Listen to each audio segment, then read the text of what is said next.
Assalamualaikum warahmatullahi wabarakatuh. Marilah kita awali kajian pasolatan malam hari ini terlebih dahulu dengan bersama-sama membaca syahadat, ikrar dan doa sebelum belajar. A'udzu billahi minasy syaithanir rajim. Bismillahirrahmanirrahim. Asyhadu an la ilaha illallah wa asyhadu anna Muhammadan abduhu wa rasuluh. Raditu billahi rabba wa bil islami dina wa bi Muhammadin nabiyya wa rasula. Rabbi zidni ilma warzuqni fahma. Amin. Alhamdulillahirabbil alamin. Wassalatu wassalamu ala asyrafil anbiya'i wal mursalin wa ala alihi wa ashabihi ajma'in. Amma ba'd. Rabbis rahli sadri wa yassirli amri wahlul 'uqdatam min lisani yafqahu qawli. Ibu bapak jamaah kajian malam Rabu pasolatan Masjid Huda 19 Gondong rahimakumullah. Alhamdulillah, kita panjatkan syukur kehadirat Allah Subhanahu wa taala atas segala limpahan nikmat yang Allah anugerahkan kepada kita. Nikmat iman terutama, kita diizinkan Allah untuk menjadi orang yang beriman, orang yang meyakini Allah sebagai Tuhan kita. Di samping nikmat-nikmat lainnya, nikmat kesehatan, nikmat kesempatan, pokoknya banyak sekali nikmat Allah yang kita minta ataupun yang Allah berikan. Kita minta kepada Allah, Allah berikan. Kita tidak meminta kepada Allah, Allah tetap berikan. Makanya dengan bahasa yang sederhana tapi muatannya cukup besar, yakni membaca tahmid alhamdulillah. Alhamdulillahi rabbil alamin. Shalawat dan salam semoga Allah tetap curahkan kepada junjungan kita Nabi besar Muhammad sallallahu alaihi wasallam. Hadirin rahimakumullah, alhamdulillah kita masuk ke pertemuan 247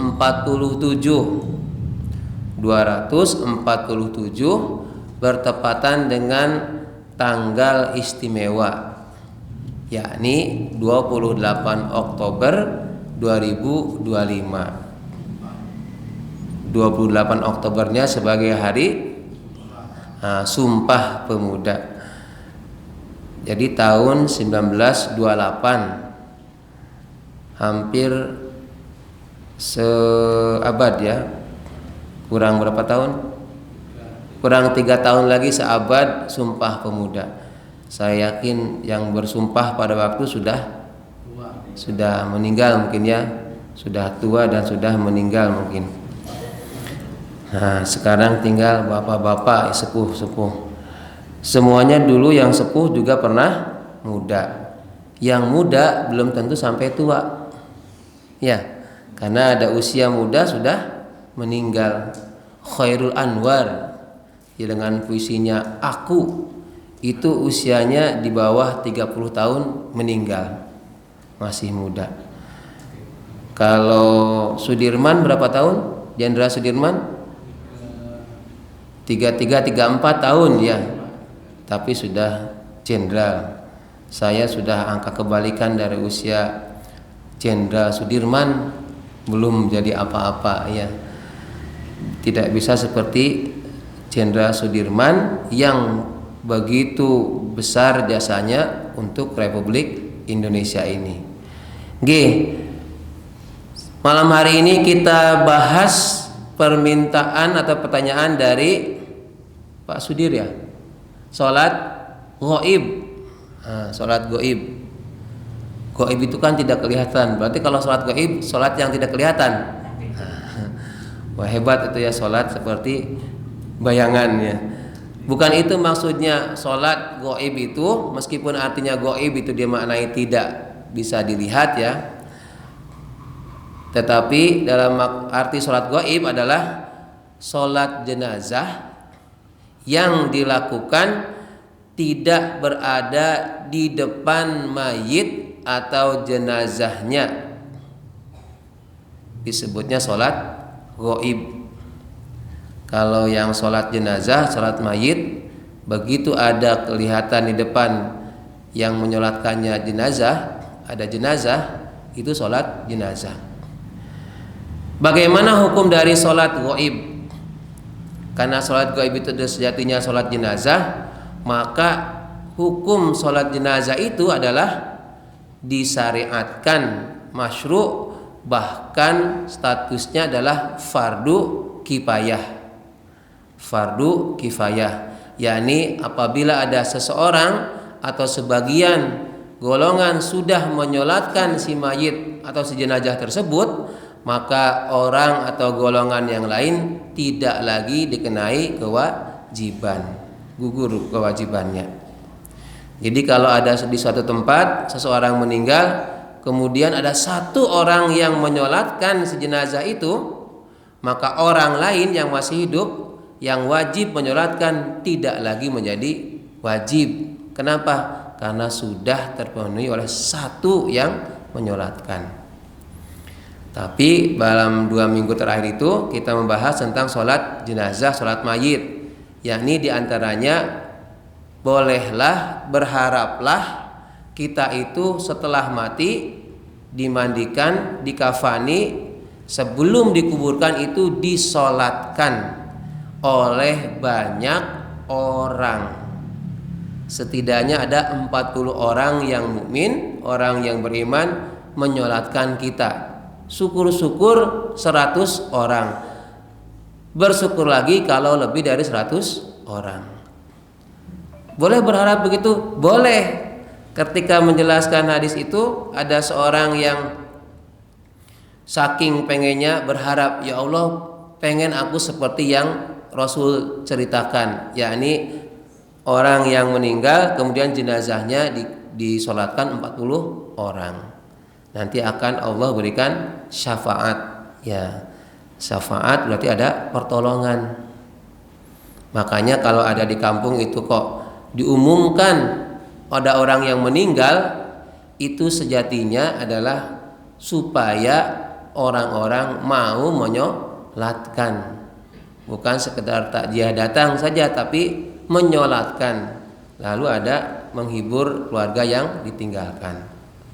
Utamanya itu menyolatkan ya. Sekiranya kok sudah ada yang menyolatkan, saya sudah nggak usah, kan fardu kifayah. Ya nggak apa-apa, tapi jenengan kehilangan kesunahan. Ya, dan tidak kasihan kepada si mayit. Kalau kita cinta kepada si mayit itu, diantaranya adalah dengan menyolatkannya setelah meninggal loh ya. Kalau masih hidup jangan disolatkan. Jadi setelah meninggal itu disolatkan. Nah sekarang pertanyaannya, bagaimana mengenai sholat gaib ini? Pensyariatannya, apakah kaifiatnya, hukumnya, atau bagaimana? Setidaknya itu ada beberapa pendapat. Ini saya minta tolong saya habiskan dulu penjelasannya ya. Nanti siapa tahu pas pendapat pertama kok, kok gini, siapa tahu ada pendapat kedua. Pendapat kedua nggak ada, pendapat ketiga dan seterusnya ya. Oke, yang baik yang pertama ini mengenai pendapat sholat gaib itu termasuknya khilafiyah. Kalau dalam fikih itu namanya khilafiyah mu'tabar. Khilafiyah mu'tabar itu khilafiyah yang diakui perbedaan mengenai syariat, yang diakui kebenarannya karena disertai dalil atau dalih yang kuat. Itu namanya khilafiyah mu'tabar. Contohnya ini saya berikan contoh sebelum sholat gaib ini ya.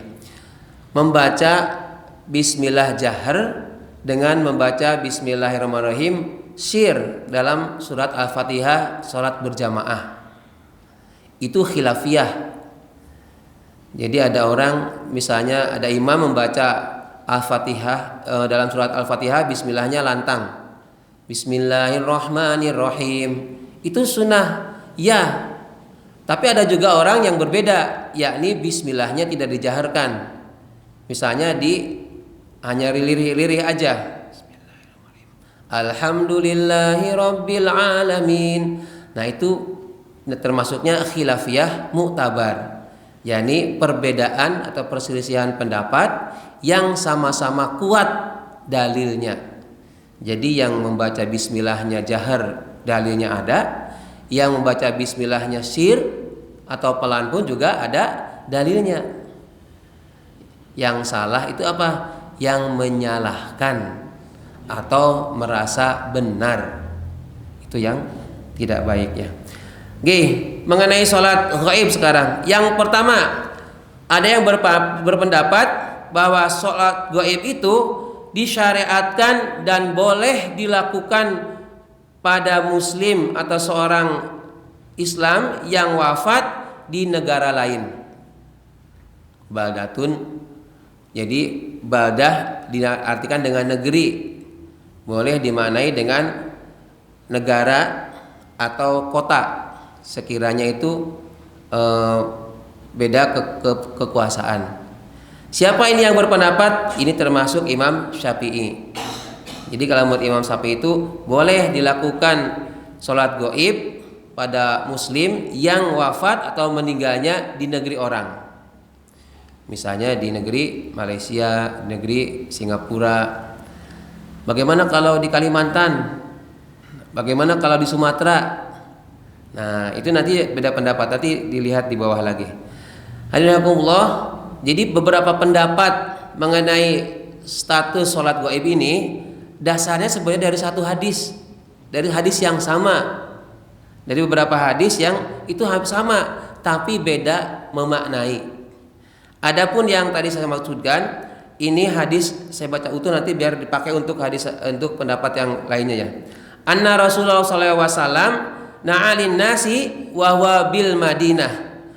An-Najashi sahibal Habasyah fil yaumil ladzi mata fihi qala inna akhon qad mata, wa fi riwayatin dalam riwayat yang lain matal yauma Abdullah Salih bi ghairi ardikum faqumu fasallu alaihi qalu man huwa qala an-Najasi wa qala istaghfiru li akhikum.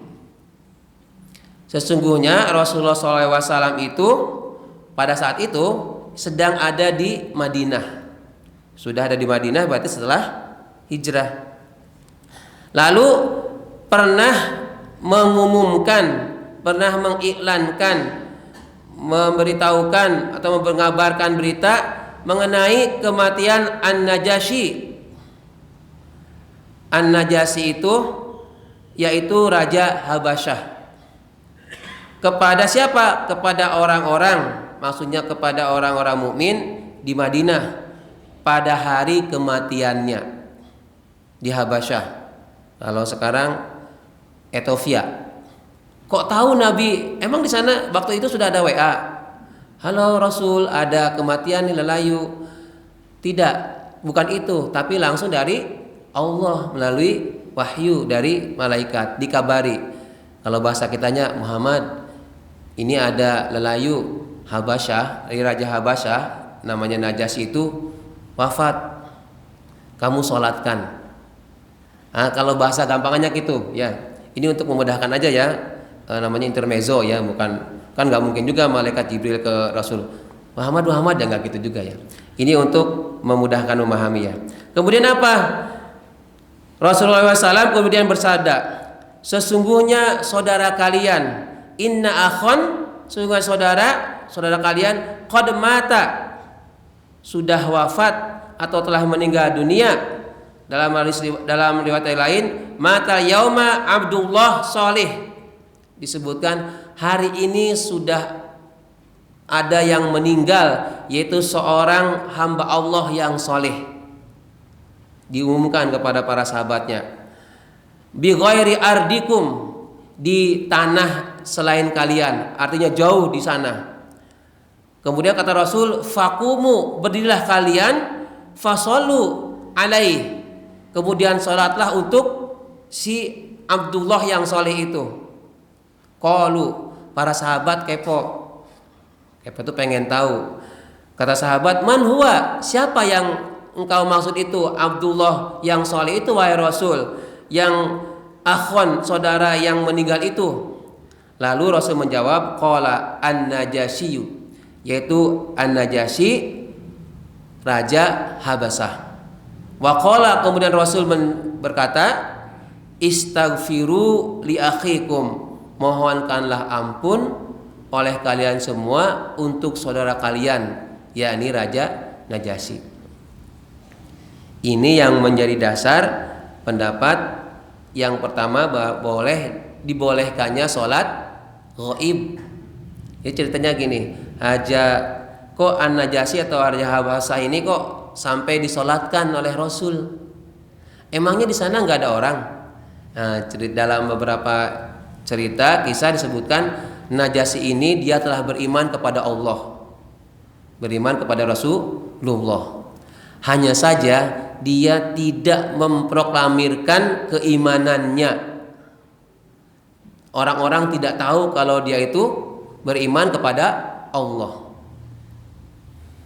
Lantas ketika beliau ini wafat, meninggal, prosesi pemakamannya, prosesi sampai dimakamkan itu seperti hanya prosesi orang meninggal, orang Nasrani yang meninggal.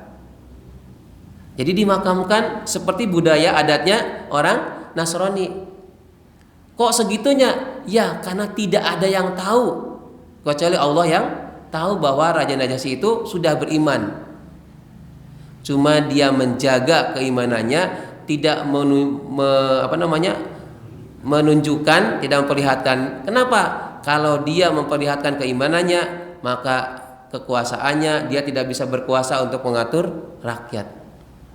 Karena pada waktu masih Nasrani. Jadi dia menjaga keimanannya. Makanya kata dalam hadis ini, siapa itu Najasyi itu? Abdullah, hamba Allah, solihun, yang soleh. Soleh dia, beramal, berbuat seperti raja umumnya, tapi dalam hatinya itu adalah iman kepada Allah. Ini luar biasa.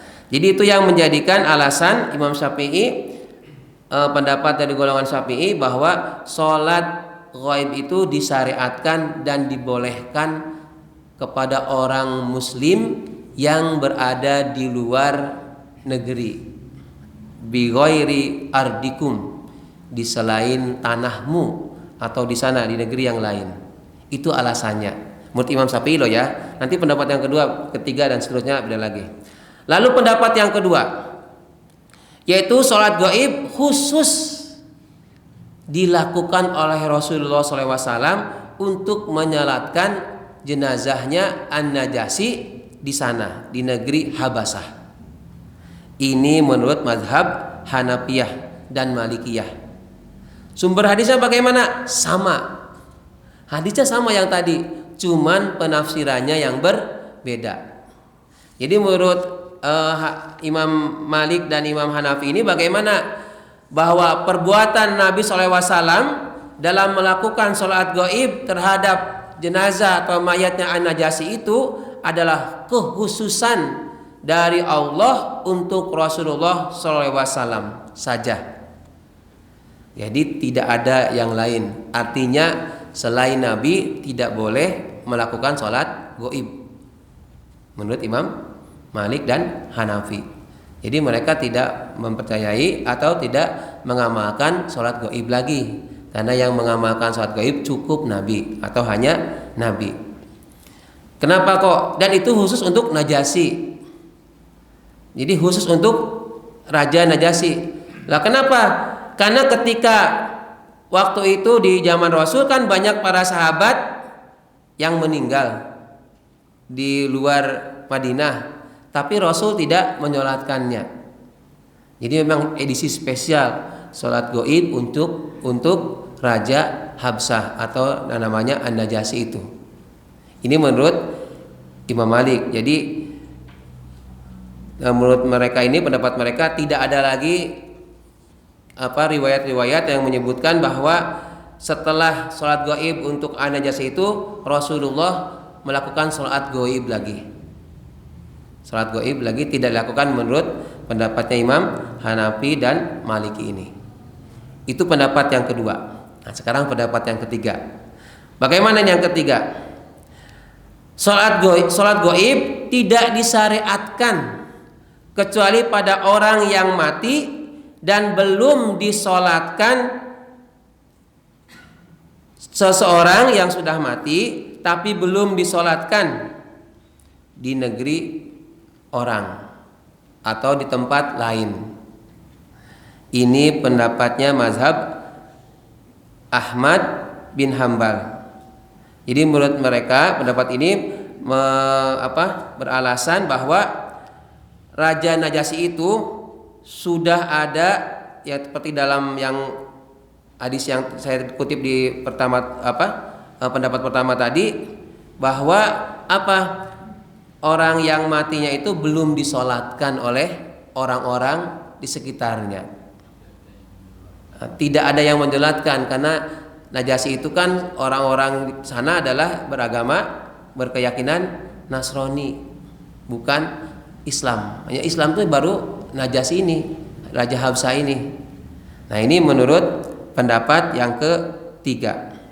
Nanti saya ulangi lagi ya, bahwa ini adalah khilafiyah makburah. Jadi artinya siap pendapat yang muktabar ya. Khilafiyah muktabar itu yang sama-sama kuat dalilnya. Nanti jenengan pilih yang mana. Berikutnya, ini termasuknya oleh Ibnu Taimiyah ya, bahwa orang yang bertempat tinggal jauh dan meninggal dunia di suatu negara yang tidak ada seorang pun yang menyolatkannya di negara tersebut, maka dia perlu disolatkan dengan solat gaib. Artinya menurut pendapat yang ketiga ini, solat gaib itu hanya dilakukan oleh orang di sini. Misalnya jika orang yang meninggalnya itu tidak ada yang nyolatin, yakin bahwa tidak ada yang menyolatkan di sana. Itu menurut pendapat yang ketiga. Merujukannya kepada hadis yang tadi juga, inna akhon qad mata bi ghairi ardikum faqumu fasallu alaih. Itu alasannya. Sesungguhnya saudara kita itu sudah mati di negeri sana, di selain tanah kalian, maksudnya di luar daerah kalian. Karena itu berdirilah untuk sholat jenazah, sholat gaib. Itu alasannya alasan untuk yang pendapat ketiga. Lalu pendapat yang keempat, sholat gaib tidak disyariatkan kecuali pada orang yang belum disolatkan dan pada orang yang terkenal sebagai orang soleh dan perintis kebaikan. Nah, ini agak nambahan ke yang ketiga. Kalau yang ketiga itu ada orang mukmin meninggal di luar daerah sana, itu tidak ada nyolatkan, maka apa? Solatkan oleh kita sebagai solat gaib. Terserah orang yang meninggal itu dia soleh apa orang penting atau nggak penting, selama dia mukmin solatkan. Itu menurut versi yang pendapat yang ketiga.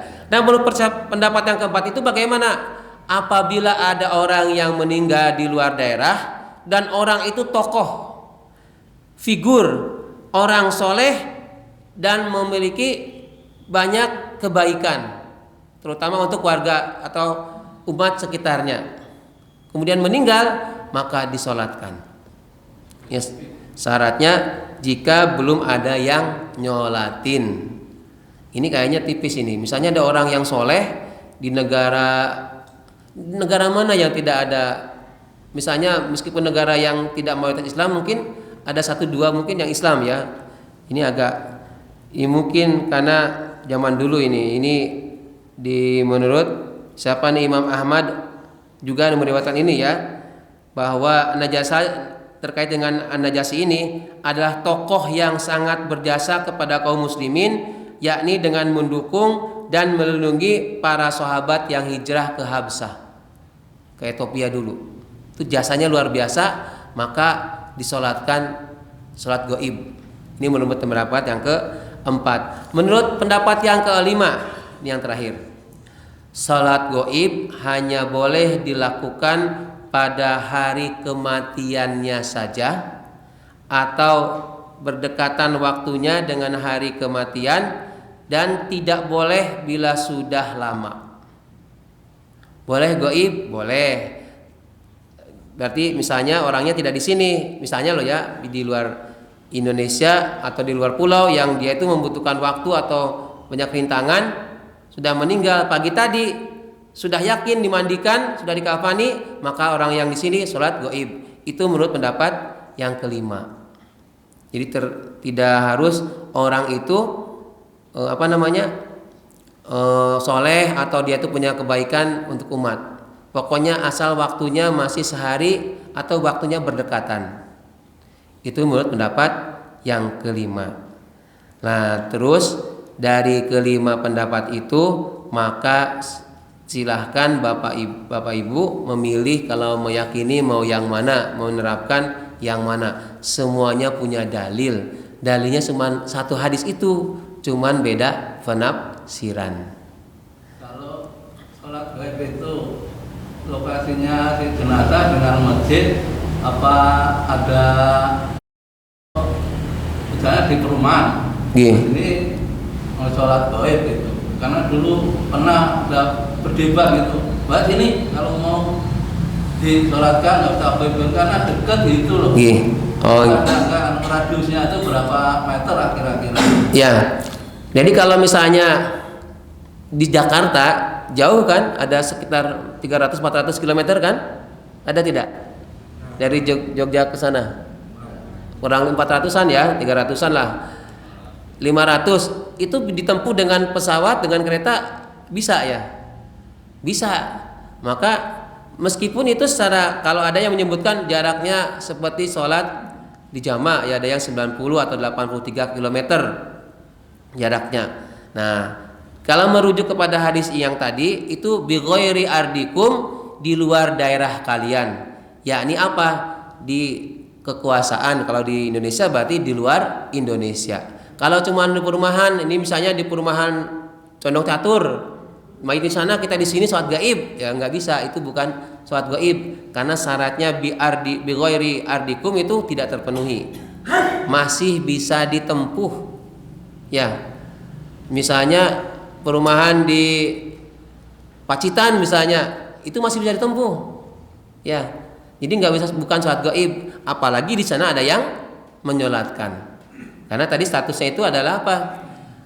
Memang di fardu kifayah. Jadi kalau sudah ada yang menyolatkan di sana, tidak usah menyolatkan. Di Pacitan misalnya ada yang meninggal, di sana udah disolatkan. Wah, kayak saya tuh mau menghormati si fulan yang meninggal di Pacitan karena dia seorang tokoh, seorang ulama misalnya. Lalu saya menyolatkannya di sini sholat gaib. Nah, itu tidak bisa. Kenapa? Karena ada bukan bi ghairi ardikum, artinya bisa tempuh ke sana. Dan kalau sudah ada yang menyolatkan, maka kewajiban sudah gugurlah kewajibannya, artinya sudah tidak apa-apa. Itu kalau sholat gaib loh ya. Nanti beda lagi dengan ini, ada beberapa pendapat ini waktunya 47 kan. Sekarang bagaimana hukum melaksanakan sholat gaib setelah jenazahnya sebulan dikuburkan? Ini boleh tidak ini? Bagaimana hukum melaksanakan sholat gaib dan sholat jenazah ya setelah jenazahnya itu sebulan dikuburkan? Artinya sudah lama. Nah, ini menurut beberapa hadis, saya bacakan beberapa hadisnya ini. Banyak supaya nanti yang menyimpulkan bisa fair ya. Anis Sa'bi anna Rasulullah SAW shalla ala qabrin ba'da ma dufina fakabbara alaihi arba'an. Dari Asy-Sya'bi diriwayatkan bahwa sesungguhnya Rasulullah SAW itu pernah sholat atas suatu kubur, setelah dikubur lalu beliau takbir 4 kali. Nah, saya bacakan utuh dulu ya, nanti biar saya jelaskan di 3 pertanyaan berikutnya. An Abi Hurairah anna Nabi sallallahu alaihi wasallam shalla ala qabrin ba'da salasati ayyamin. Dari Abu Hurairah, sesungguhnya Nabi Muhammad SAW itu sholat atas suatu kubur sesudah 3 hari kemudian. Artinya sholat yang ada kuburan, di dalamnya ada jenazahnya itu sudah dikuburkan 3 hari yang lalu Rasul menyolatkan. Ada lagi An Ibnu Abbas anna Nabi sallallahu alaihi wasallam shalla ala qabrin ba'da syahrin. Dari Ibnu Abbas, sesungguhnya Nabi Muhammad SAW itu pernah sholat atas suatu kubur setelah 1 bulan. Yang pertama itu tidak disebutkan waktunya, pokoknya setelah dikubur. Yang kedua setelah 3 hari dikubur. Yang ketiga setelah 3 hari, setelah sebulan dikubur. Rasul tetap menyolatkan di atas kuburnya yang meninggal tersebut. Lalu ada satu lagi, An Sa'id bin Musayyab anna Umma Sa'din matat wan Nabi sallallahu alaihi wasallam ghaibun falamma qadima shalla 'alaiha wa qad bada lidzalika syahrun. Dari Sa'id bin Musayyab bahwa Ummu Sa'ad meninggal, wafat, sementara Nabi tidak ada di tempatnya Ummu Sa'ad, artinya tidak ada di Madinah. Maka ketika telah kembali ke Madinah, beliau mensalatkan si jenazah Ummu Sa'ad tersebut, padahal sudah berlalu 1 bulan dari kematiannya atau setelah 1 bulan dikuburkan.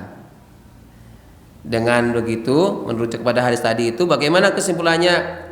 Disimpulkan bahwa pelaksanaan sholat jenazah, ini terkait dengan sholat jenazahnya nih, dapat dilakukan setelah yakin bahwa seseorang telah meninggal dunia dan siap untuk disalati serta tidak dibatasi waktunya. Ini kalau dipraktekkan sekarang mungkin akan kerepotan, nanti akan dikiranya aneh ya. Misalnya si fulan meninggal sudah dimakamkan hari Selasa. Anaknya masih di Amerika atau di luar kota misalnya. Baru datang hari Rabu ke sini. Maka si hari Rabu itu, si anak itu yang boleh menyolatkan di atas kuburan si bapaknya itu di makam. Nah, ini agak aneh nanti Bapak Ibu nanti, apa yang toh? Nah, agak repot kalau nggak tahu ilmunya ya. Nabi pernah melakukan itu.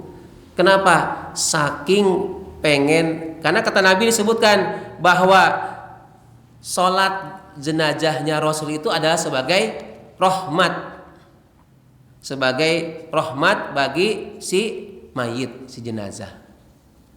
Nah, kalau ini diterapkan, misalnya ada orang kok, si anaknya atau seorang kok ujuk-ujuk ke makam sholat di sana, nah, kita bisa dengan setelah selesai ditanyakan, kok sholat di sana? Oh iya, karena saya baru tahu kabarnya sudah meninggal itu baru kemarin, kemudian saya ke sini, lalu saya datang ke makamnya, lalu menyolatkannya.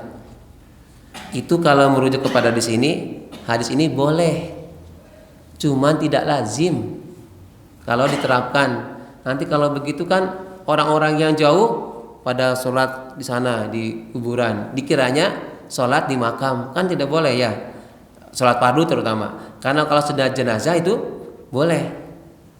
Rasul pun demikian. Tadi kan Rasul itu apa? Begitu dikabari Ummu Sa'ad meninggal, kemudian Rasul menyolatkannya. Ya, ini di atas kuburannya itu. Di sini ala qabrin. Ala kan di atas kuburan. Bukan ini kuburannya kemudian dianjak di atas, enggak. Tapi di ininya ya, kalau kita berarti menghadapnya ke barat. Ya, bukan di atas kuburannya diinjak maka mayatnya ya. Itu tidak boleh. Atau sifatkan 3 harinya, 7 harinya kan gitu. Oh, enggak, ini kalau di sini tuh 3 hari setelah wafatnya, sebulan ya. Kalau memang belum, tetapi ada solusi yang lain yang amalan yang bisa dilakukan oleh orang yang masih hidup untuk orang yang sudah meninggal selain sholat jenazah adalah mendoakan. Tadi kan di sini fakumu, sholatlah, berdirilah, fasru, dan sholatlah. Lalu yang ketiga apa alternatifnya? Istaghfiru li akhikum, mohonkanlah ampun untuk saudaramu. Artinya jenengan atau kita semua itu bisa atau cukup dengan memohonkan ampun kepada si jenazah itu, si fulan yang sudah meninggal. Ini kalau jenengan kok tidak sholat ke sana, kemudian ada orang yang belum tahu ilmu ini, nanti akan wah kayak ngomong edan kok sholat neng kuburan misalnya, kan repot ya. Tapi mudah-mudahan belum kejadian di sini ya. Saya pernah Pak. Pernah. Itu gini, jadi jenazah sudah dimakamkan. Itu hujan. Terus reda beberapa orang, lebih dari 16 orang. Setelah dimakamkan disesuaikan sih. Tapi waktunya cuma enggak sampai setengah jam. Oh iya, berarti setelah dikuburkan baru kemudian nyolatkan di atasnya. Nggih. Ya itu boleh. Itu seperti tadi yang Nabi itu boleh. Makanya pendapat yang keempat itu kan boleh, tapi di waktu-waktu dekat setelah si jenazah itu dimakamkan. Boleh. Cuma jenengan nanti kalau saran saya itu tidak usah dipraktekkan di sini ya, nanti repot. Bukan melarang ini, takutnya ada yang belum sampai ilmunya terus menganggap jenengan aneh-aneh aing-aing misalnya. Kan repot ya. Betul Pak. Setelah sholat itu teman saya pengen. Betul. Ya, jadi saya mengutip dari pendapat Imam Syafi'i ini karena saya lebih cenderung ke Imam Syafi'i ya, meskipun dalam hal yang menggunakan yang lain. Ada 3 pertanyaan ini, 2 menit. Bolehkah melakukan sholat jenazah di atas kuburan setelah acara pemakaman? Menurut Imam Syafi'i ini, saya mengutip dari kitab Al-Um dalam bahasa Indonesianya ya, saya terjemahkan. Tidak apa-apa, artinya boleh. Hukumnya malah sunnah. Tadi sudah saya sampaikan hadis-hadisnya. Karena Rasulullah pernah melakukannya ketika mensolati jenazah Al-Bara bin Ma'rur yang telah dikuburkan dan juga di atas kuburan orang-orang lainnya. Seperti diceritakan Pak Is tadi apa? Berarti boleh. Rasul pun melakukannya. Bahkan menurut Imam Syafi'i disunahkan. Yang kedua, bagaimana jika jenazah telah terlanjur dikuburkan tapi belum dimandikan, belum disolatkan, serta tidak dihadapkan ke kiblat? Misalnya ada kejadian ini. Imam Syafi'i kan mikirnya jauh ke depan ya. Umpamane ono sing kejadian kayak ngene. Apa kata Imam Syafi'i? Kuburnya harus dibongkar untuk si mayitnya itu, jenazahnya dihadapkan ke arah kiblat. Jika jenazah itu belum berubah, jadi masih rada utuh layak, maka harus dimandikan lalu disolatkan. Kenapa? Karena itu haknya si mayit. Ya, si mayit juga punya hak untuk disolatkan. Kok orang-orang yang masih sugeng itu, masih hidup itu malah sing penting dikubur, orang dimandiin, yang penting dibungkus putih semua, wes lebok kuburan misalnya. Nah itu misalnya loh ya, itu kata Imam Syafi'i harus dibongkar kuburannya, dimandikan kalau jenazahnya masih utuh, lalu disolatkan. Pertanyaan yang ketiga, bagaimana jika jenazah sudah dimandikan dan dikuburkan tapi belum disolatkan? Sudah dimandikan, sudah dikafani, lalu dikuburkan, belum disolatkan. Kata Imam Syafi'i, tidak perlu dibongkar makamnya, tapi cukup disolatkan dalam posisi tetap di dalam kuburnya. Jadi rasa mayatnya dibongkar terus ditampakkan dulu, nggak usah, langsung sholat di atas kuburannya. Dia masuk di atas itu baknya bukan di atas persis loh ya, di sekitarnya ya. Kalau ini makamnya berarti di sininya. Oh jangan pas di atas mayatnya ya. Nggih. Ngeten. Silahkan bertanya untuk hari atau yang minggu depan. Orang pelaut nggak tahu siapa itu meninggal. Nggih. nggak ada yang menyolatnya, nggak tahu karena dia sudah tenggelam. Itu gimana? Nah, Karena dikafani, nggak disolati. Tidak dia. Jadi ada orang yang mati syahid ya, bukan mati syahid kan bukan karena yang dia saja. Di antaranya adalah orang yang tenggelam hanyut, orang yang ketiban benda dari atas, misalnya ketiban kelapa, langsung meninggal, itu mati syahid. Maka apa? Di antaranya karena mati syahid itu tidak dimandikan, tapi kalau bisa langsung kuburkan. Tidak disolatkan, ya. Jadi langsung dimakamkan, tidak usah dimandikan. Nah, jadi kalau yang kelelep, basah loh masih mandi lagi ya. Jadi sudah tidak usah dimandikan. Meskipun itu yang tenggelam ketahuan itu ya, tidak usah. Mudah-mudahan itu memang dia tenggelamnya dalam keadaan berbuat baik ya, bukan maksiat ya. Misalnya tenggelam kenapa? Melarikan diri, dikejar Pak polisi misalnya karena dia nyolong. Nah, itu repot itu. Bukan mati syahid, itu masih mati sangit ya. Mati konyol ya. Pun ya kan ada lagi pertanyaan untuk minggu depan? Cukup? Iya, alhamdulillah pas berarti ya.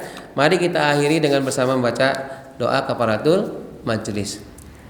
A'udzubillahi minasyaitonirrajim. Subhanakallahumma wa bihamdika asyhadu an la ilaha illa anta astaghfiruka wa atubu ilaik. Alhamdulillahirabbil alamin. Assalamualaikum warahmatullahi wabarakatuh.